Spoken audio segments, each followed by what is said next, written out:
하나님 말씀 보겠습니다. 마태복음 5장 3절에서 12절까지 말씀 같이 보겠습니다. 앞을 보시면서 같이 합니다. 시작. 마음이 가난한 사람은 복이 있다. 하늘나라가 그들의 것이다. 슬퍼하는 사람은 복이 있다. 그들이 위로를 받을 것이다. 온유한 사람은 복이 있다. 그들이 땅을 차지할 것이다. 의에 줄이고 목마른 사람은 복이 있다. 그들이 배부를 것이다. 자비한 사람은 복이 있다. 그들이 자비함을 받을 것이다. 마음이 깨끗한 사람은 복이 있다. 그들이 하나님을 볼 것이다. 평화를 이루는 사람은 복이 있다. 그들이 하나님의 자녀라 불릴 것이다. 의를 위하여 박해를 받는 사람은 복이 있다. 하늘나라가 그들의 것이다. 너희가 나 때문에 모욕을 당하고 박해를 받고 터무니없는 말로 온갖 비난을 받으면 너희에게 복이 있다. 너희는 기뻐하고 즐거워하리라. 하늘에서 받을 너희의 상이 크기 때문이다. 너희보다 먼저 온 예언자들도 이와 같이 박해를 받았다. 예수님께서 하신 말씀인데 이 말씀은 우리 신앙생활에 굉장히 여러분 삶의 기둥이 되기를 바랍니다. 우리 인생을 항상 주님께서 도전하시고 우리를 기쁘시게 하기 위해서 항상 말씀을 주시는데 제 같은 경우는 항상 말씀을 읽을 때마다 그 복잡하던 마음이 차분해지면서 은혜로 다시 주님 앞에 자리 잡히는 제 마음을 항상 경험을 합니다. 자, 어떨 때는 또 가끔씩 말씀을 통해 도전받고 세상의 어떤 일 때문에도 우리가 도전받고 또 우리 자신을 다시 일깨우는 그런 은혜가 있을 때가 많습니다. 아직 우리 사우스 아메리카 쪽에서는 우리가 리오 무슨 나라죠? 리오 올림픽. 여러 가지 일들이 많이 있고 여러 가지 또 금메달 따는 그 내용들이 많지만은 그 피지라는 나라가 있습니다. 저기 섬나라고 굉장히 더운 피지라는 나라입니다. 거북이 한 마리가 이만큼한데 거북이를 잡아서 구워 먹는 그런 나라인데요. 피지의 러그비 선수들이 금메달을 땄다는 소식입니다. 처음 있는 금메달을 그 나라가 땄는데 금메달을 따면서 그들이 따는 순간에 다들 같이 허가하면서 그 다음에 헝가리 하면서 막 찬양을 하는데 그 찬양이 너무너무 멋있는 거예요. 검은 사람들이 덩치만한 사람들이 막 붙들고 너무너무 좋아서 찬양하는데 우리는 이겨냈습니다. 그런데 어린 양의 보혈로 주님의 말씀으로 우리는 승리했습니다. 그걸 하면서 막 하는데 동영상을 보여드리려고 하다가 못 알아듣는 말이더라고요. 그래서 참았는데 그들이 인터뷰하면서 뭐라고 그러는가 하면은 무엇보다 우선 하나님께 감사합니다.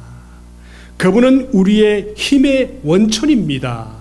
그런 간증을 하는데 영어로 보니까 We have overcome by the blood of the Lamb and the word of the Lord. 이렇게 하면서 이렇게 찬송을 막 하는데 그 찬송이 굉장히 뜨거워 보이고 멋있더라고요. 마치 우리 교회 찬양팀처럼 성가대원처럼 열정적으로 찬송하는 모습 보니까 너무너무 좋은 거예요.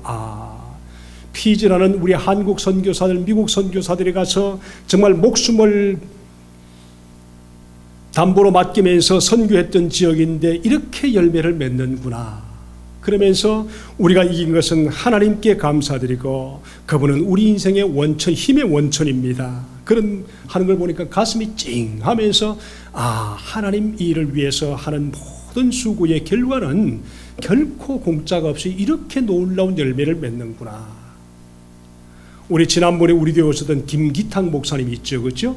중국 선교하시는 그리고 북한 선교하는 그 선교사님이 피지에 가서 그 큰 거북이를 잡아먹는데 거북이 맛이 그렇게 없더랍니다. 그러면서 하는 말이 거기에 고추장 넣고 양념 넣고 해서 먹으니까 그렇게 맛있더랍니다. 혹시 그곳으로 피지에 선교사로 도전할 수 있는 분이 있으면 빨리 말씀해 주세요. 제가 빨리 연결해 드리겠습니다. 여러분, 우리 인생에 정말 주님 앞에서 무슨 승리가 있을 때 이렇게 감사하며 감격하는 일들이 우리 생애 속에 많이 있기를 바랍니다. 또 하나 말씀드리면 우리 한국 같은 경우 여자 양궁, 남자 양궁이 엄청나게 모든 소위 말하면은 골드 메달, 금메달 전체를 다 그냥 석군해버렸다는 그런 소식을 들으면서 야, 우리 한국이 어쩌다가 이렇게 됐는가, 너무너무 감사하다. 근데 여자 양궁 같은 경우는 8회 연속으로 금메달을 계속 땄답니다. 올림픽이 몇 년마다 열리죠? 4년마다 8회를 이겼으니까 몇 년 동안 이긴 거죠? 32년 동안 계속 금메달을 그냥 다 가지고 온 겁니다. 너무너무 놀라운 나라가 아닙니까? 그렇죠? 32년 동안 양궁의 전 세계를 제패했다는 것은 정말 이 꿈 같은 얘기입니다. 남자 양궁도 정말 걱정했는데 그 다들 이렇게 그 가지고 오는 거 보니까 너무너무 보람되고, 아, 내가 한국 사람이구나. 한국 사람 이긴 걸 보니까 이렇게 마음이 좋구나 하는 걸 보니까 역시 우리 한국 사람은 대한 사람 대한으로 길이 보존해야 된다 하는 그런 생각을 제가 했습니다. 제가 왜 이런 얘기를 하는가 하면은 양궁은요 그냥 막 힘으로 싸우는 경기 막 이런 것이 아니고 정, 중, 동으로 같이 싸우는, 다시 말하면 감정을 다스리고 뇌파를 다스리고 호흡까지 다스리는 완벽한 어떤 그런, 그 중에서 마음을 다스리는 것이 얼마나 중요한지. 결론은 우리 한인들은 삶의 가치와 목표가 딱 정해지면은 분명히 마음을 관리하면서 이겨내더라는 겁니다. 우리 신앙생활도 마찬가지입니다. 마음 관리를 충분히 잘하는 그런 사람은 반드시 살아남게 되어 있습니다. 마음이 침투하는 악한 영들의 그 모습을 자꾸 차단하면서 마음 관리를 해내는 성도만이 마지막까지 주님 앞에 쓰임받을 수 있고 주님 앞에 행복하게 살아갈 수가 있다는 그 말씀입니다. 한국이 활 쏘는데 뭐 천부적인 소질을 가지고 있다, 뭐 DNA를 타고났다, 뭐 조상부터 물려받았다, 아닌 것 같아요. 제가 볼 때는. 그렇다면 몽골이 활 쏘기를 제일 잘하는 민족인데 몽골은 금을 좀 따가야 되는데 하나도 없잖아요. 이것은 어떻게 훈련하는가에 따라서, 어떻게 우리가 또 과학적으로 이렇게 잘 준비하는가에 따라서 결과가 나타나는 것이지, 결코 인생의 어떤 금메달이나 우리 삶에 무엇이 주어질 때는 공짜가 없다는 사실입니다. 노력한 것을 받게 되고 노력한 결과를 따라서 절제하고 마음가짐의 결과가 주어지는 것이지, 이것을 통해서 얼마나 여러분이 그 금을 따기 위해서 얼마나 마음을 절제하고 인생의 시간 관리를 잘하고 또 그곳에서 함께 합숙하면서 얼마나 애썼을까.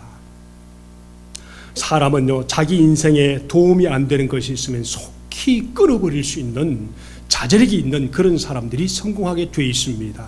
잘 보세요. 그만둬야 할 때 그만둘 수 있는 지혜, 내 인생을 자꾸만 갉아먹는 그런 것들이 있다면 빨리 속히 끊어버려야 하는 악습들을 우리가 잘 관리할 때 신앙도 승승장구하고 또 승리할 수가 있는 것입니다.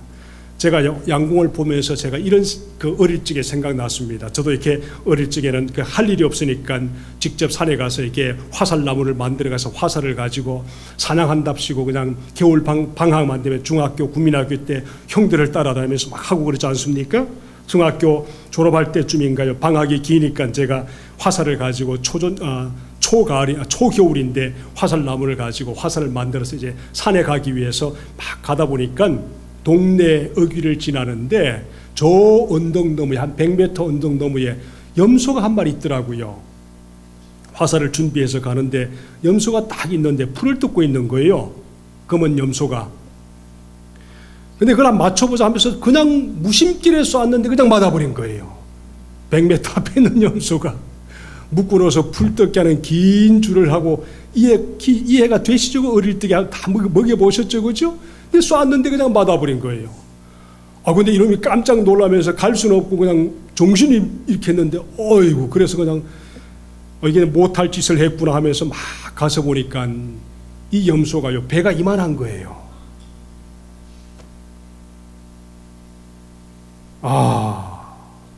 그 검은 염소를 명중시킨 것은 기분이 좋았지만 가서 보니까 애기 새끼를 뵌 염소를 제가 쏘아버린 거예요. 얼마나 놀랐는지 미안하다 몇 번 사과하고 뽑았는데 배가 이만하니까 이제 얼마 후에 이제 애기가 생길 거 아닙니까, 그죠? 그래서 제가 그 애기 낳을 때 그때 일부러 가봤다니까요. 제대로 태어났는가, 혹시 화살 자국은 없는가, 병신되지 않았는가 걱정돼서 갔는데 다행히 아기는 2마리 건강하더라고요. 그러면서 그때 이후로 제가 화살을 꺾어버리고 다시는 제가 화살을 안 쏘겠다 결심을 해버린 겁니다. 이게 재미로 하는 것 같지만은 이런 일도 있구나. 그러면서 끊어버렸었어요. 화살을 쏘지 않았습니다. 여러분, 저와 여러분이 참 힘들고 끊어버려야 할 것을 끊어버리지 못하는 그런 악습들이 모든 사람에게 모두가 있습니다. 이것만큼은 하지 말아야 되는데 끊임없이 나에게 찾아오는 이런 안 좋은 것들이 자꾸만 우리에게 있을 때마다 우리는 꼭 하나님의 말씀을 생각하면서 화살 쏘는데 임신한 금은 염소를 쏘았다는 제 말을 꼭 기억하면서 그 후로 화살을 꺾어버렸다는 걸 생각하면서 저와 여러분에게 찾아오는 이 악습들이 있으면 꺾어버리고 주님 가까이 갈 수 있는 그런 용기가 있기를 축복합니다. 자, 지난주에 제가 우리 함께 말씀을 나누면서 3절에 심령이 가난한 자는 복이 있나니 천국이 저희 것이며, 여기서 심령이 가난하다 이 말은 자기 스스로 영적인 자원이 전혀 없는 것을 깨닫고 그것을 알기 때문에 하나님을 찾기 위해서 배고픈 사람들을 심령이 가난한 사람이다 그랬습니다. 하나님을 향해서 마음이 열리지 않으면 행복은 절대로 불가능하다는 것을 우리가 깨닫고 하나님 앞에 하나님을 향하는 귀한 믿음의 마음이 심령이 가난하다. 두 번째는 뭘까요? 애통하는 자는 복이 있나니 저희가 위로함을 받을 것이요. 이 말은 자기 죄를 정말로 설파하면서 정말 주님 앞에서 죄를 떨쳐버려야 하는 그런 몸부림, 이것 때문에 우리가 위로받는다. 5절의 말씀 보니까 온유한 자는 복이 있나니 저희가 땅을 기업으로 받을 것이며 그랬었습니다. 하나님을 신실하게 두려워하는 것을 온유하다. 하나님을 두려워하면 겸손할 수밖에 없지요. 온유할 수밖에 없지요. 당연한 것 아닙니까? 6절에 의를 위해서 의에 줄이고 목마른 자는 복이 있나니 저희가 배부를 것이며, 이 말은 하나님이 사랑하는 것을 사랑할 줄 아는 사람. 내 인생에 얼마나 많은 투쟁이 있는데 그 투쟁 중에 가장 값지고 아름다운 투쟁, 하나님이 내 인생을 돕지 않으면 나는 아무것도 할 수 없다는 하나님을 사랑하는 그런 마음. 자, 이 네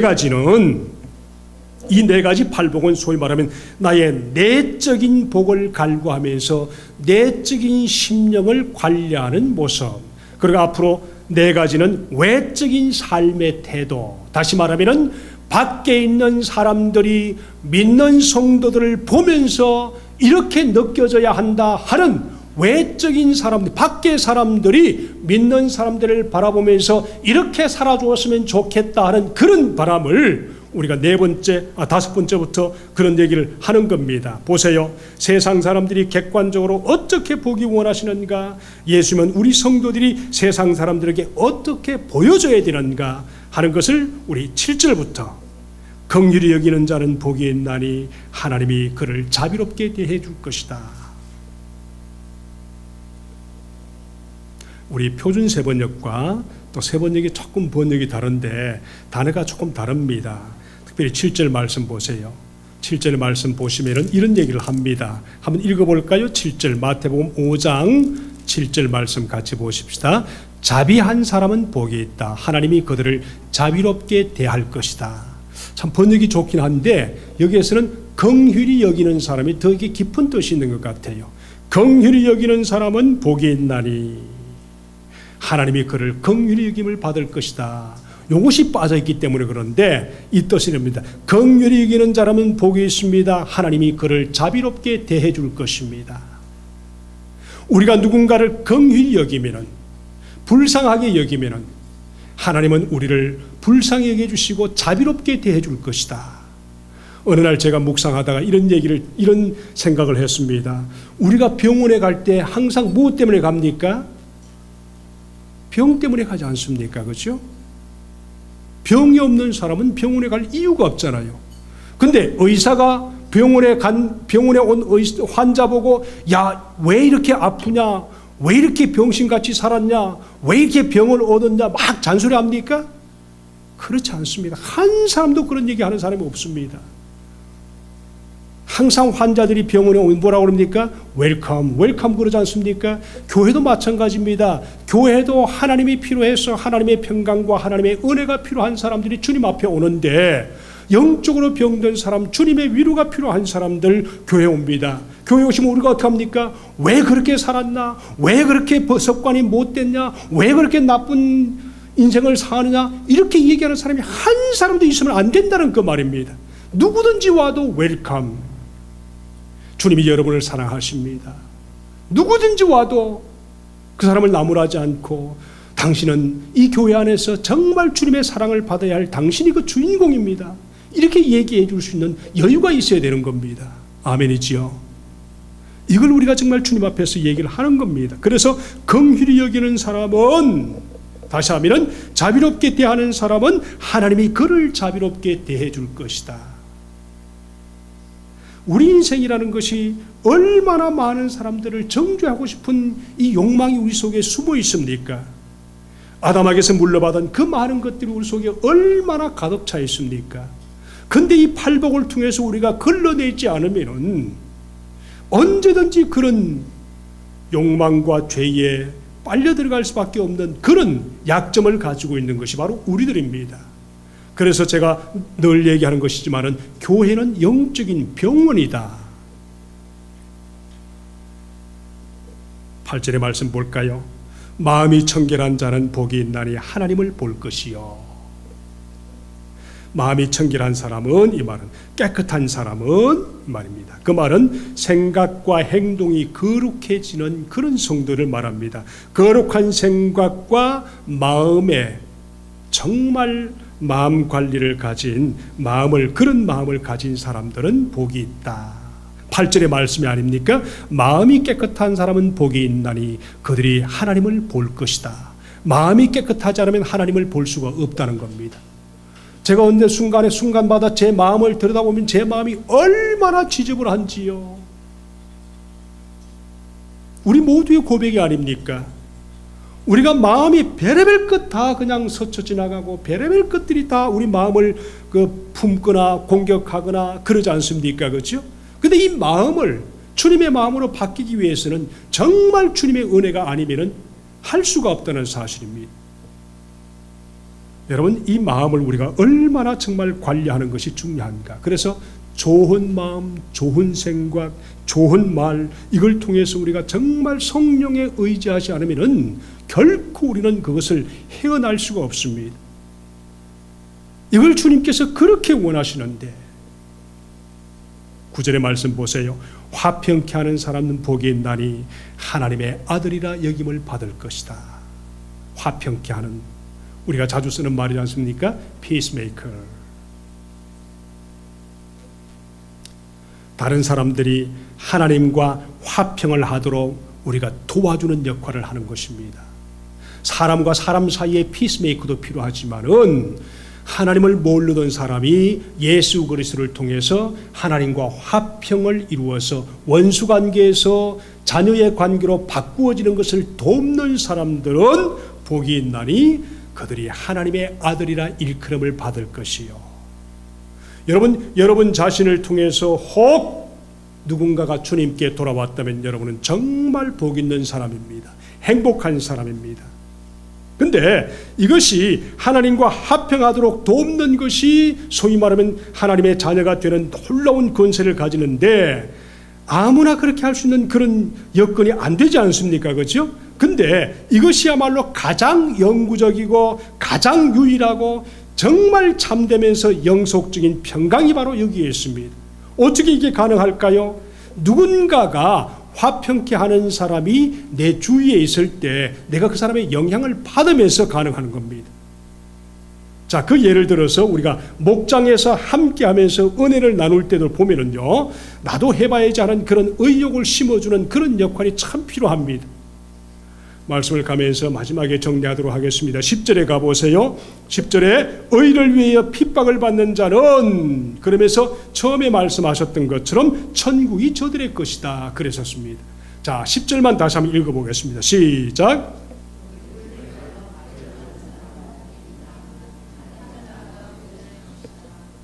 고난받는 그리스도 하나님의 사람들, 그런 시민들을 말합니다. 근데 우리가 하나님의 일을 하다 보면은 항상 어떤 일이 있습니까?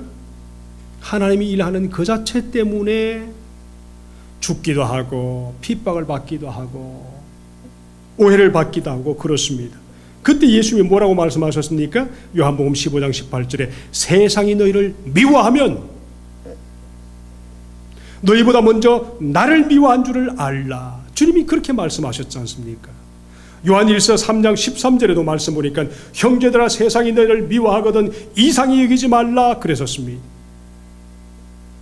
자, 이 팔복은 세상의 가치들과 너무너무 상반된 그런 이야기를 정말 주님께서 지금 하는 겁니다. 하나님은 겸손하라 그래 하는데 세상은 교만하게 말하라. 하나님은 겸손하게 말하라. 세상은 자기를 자랑해라. 완전히 반대 아닙니까? 의도적으로 장난 비슷하게 자랑하는 사람들이 있습니다만 어쨌든 우리 마음속에는 뭔가 다른 사람에게 자랑해야 할 거리를 찾기 위해서 애쓰는 것이 우리의 본능입니다. 근데 우리는 어떻게 해야 됩니까? 하나님은 겸손하라. 하나님은 애통하라. 근데 세상은 쾌락을 즐기라. 이 8가지 복을 우리가 잘 보면서 우리 자신을 계속해서 돌아볼 수 있는 그런 지혜가 필요하다. 예수님과 동행하는 방법을 우리는 모를 때가 너무 많습니다. 저도요, 목사지만은 누군가가 나를 도와줄 또 다른 어떤 나보다 더 뛰어난 목사님이 계시면 좋겠다. 그래서 일부러 의도적으로 저는 찾습니다. 이 부분은 이분 목사님이 저를 도와줄 것 같아. 의도적으로 찾아서 그들을 만나서 교제하기를 원하는 것이 제 또 하나의 모습입니다. 우리 성도들도 마찬가지입니다. 아무리 믿음 좋은 성도라도 꼭 함께 믿음으로 같이 가야 할 그런 성도가 필요합니다. 비슷해도 좋습니다. 못해도 좋습니다. 그런데 믿음 때문에 함께 교제할 수 있는 성도가 꼭 필요합니다. 이것이 없으면 결코 우리는 신앙생활을 하지 못합니다. 여러분, 귀찮아서 내 마음이 보여서 또는 간섭을 많이 받아서 일부러 미국 교회를 피하는 그런 분들이 너무 많지 않습니까? 미국에서 한국 사람들만. 결코 그분들 종교생활하는 겁니다. 여러분 꼭 기억하십시오. 내 마음이 보여도 내가 용납되는 그런 교회를 찾고 내 실수가 다 보여도 실수를 용납해 주는 그런 교회, 그리고 서로 약점을 같이 나눌 수 있는, 그래서 교제할 수 있는 그런 교회가 꼭 필요합니다. 눈만 봐도 마음을 알 수 있는 그런 사람을 만나서 신앙생활하고, 비록 내 모든 약점이 들켰다 할지라도, 그래도 내 모든 연약함이 보인다 할지라도 그래도 나를 아는 그런 사람과 대화하고 이야기하는 것이 너무너무 중요합니다. 그래서 우리가 무엇이 필요합니까? 목장이 필요하지 않습니까? 목장에서 꼭 필요한 것들을 함께 나누면서 늘 예수님과 가까이 하려고 하는 습관이 되어 있는 그런 사람 곁에 우리가 붙어 있는 것이 얼마나 중요한 노력인지 모릅니다. 그렇지 않으면 함께 노력하기 위해서 그런 동물을 만들고 함께 가야 합니다. 그것이 목장입니다. 목장에는 그래도 세상에 빼앗기는 그런 것들을 빼앗기지 않는 그런 시간을 가질 수가 있습니다. 어떤 사람은요, 어떤 만남은요, 모임은 갖는데 아무런 유익을 주지 못하는 그런 모임이 너무너무 많습니다. 먹고 마시고 즐기고 하는 그런 모임이 있을 수가 있습니다. 그러나 목장은 먹고 마시고 즐기면서도 그 속에 예수님과 함께 나누는 뭔가가 있습니다. 팔복을 마음에 새기면서 복 있는 성도가 되기를 간절히 바랍니다. 여러분, 이럴 때가 옵니다. 어느 목사님이 책에서 이런 고백을 했습니다. 그분이 안식년을 다녀오면서 이런 고백을 했는데 너무너무 마음에 와닿았습니다. 자, 주님과 동행하는 데는 교회 안에 있을 때가 훨씬 쉽더라. 굉장히 의미가 있는 얘기예요. 우리가 부담돼도 하나님 일하는 그 순간에 하나님 더 가까이에 있는 그런 모습이지, 안식년 가지면서 안식을 가지면서 아무 관계도 없이 그냥 아무런 적임도 없이 주님과 교제하기에 가보니까 목사들은 주님과 말씀을 보고하고 하는 그 자체가 일입니다. 일은 피곤할 수밖에 없어요. 근데 그것을 놓을 필요가 있긴 하지만은 그래도 교회 안에 있는 것, 성도들이 보는 그런 위치에 있는 그때가 주님과 더 가까이 있는 자기를 봤다, 그런 얘기를 솔직하게 고백합니다. 매인 것 같은 상황이 주님과 교제에 훨씬 도움이 되는 것을 깨달았다. 교회를 떠나니까 주님과의 교제가 더 힘들더라. 주님께서 왜 아무도 없는 광야에 나가서 시험을 받았었는지 조금은 이해할 것 같더라. 아무도 없을 때 예수님이 광야에 가서 마귀의 시험을 받지 않았습니까? 그게 뭐가 있었습니까? 배고픔도 무엇도 여러 가지 시험을 받았는데, 예수님이 만약에 광야에 나가지 않고 사람들과 함께 있었다면 그런 시험 받을 필요가 없었을 겁니다. 이런 얘기를 아시죠? Who you are when no one's looking. 아무도 여러분을 보지 않고 있을 때 여러분이 무엇을 하는가가 바로 여러분 자신입니다. 아무도 없을 때, 시간 많고 돈 많고 여유가 있을 때, 정말 세상의 쾌락이 다 눈앞에 보이는 그 순간에 내가 무엇을 하는가에 따라서 그 사람은 그 사람의 인격이 드러나게 되는 것입니다. 특별히 남자들 보는 것 조심하십시오. 그것이 인생을 망쳐버린다는 사실을 꼭 명심하십시오. 그래서 항상 전우좌우에 누군가가 있어야 됩니다. 자, 언젠가는 저와 여러분이 아무도 없는 혼자 있을 때가 올 것이다. 그때도 여전히 주님을 바라볼 수가 있을까? 그런 영적인 습관이 되어 있으면 얼마나 좋겠습니까마는, 어느 순간 내 혼자 있을 그때가 있는데 그때도 내가 주님을 바라보는가, 주님 그리워하는가, 주님과 교제하는가, 이것을 여러분 정말 중요한 마음의 관리라는 것을 평생 명심하시면서, 마음 관리, 생각 관리, 말 관리가 여러분의 인생을 완전히 바꾸어 놓는다는 사실을 꼭 명심하셔야 됩니다. 언젠가 이런 말씀을 드린 것이 기억납니다. 젊었을 때는 잘 믿어놓고 나중에는 아직 예수 그리스도를 안 믿을 그때처럼 다시 돌아가 버리는 그런 때가 있을 것이다.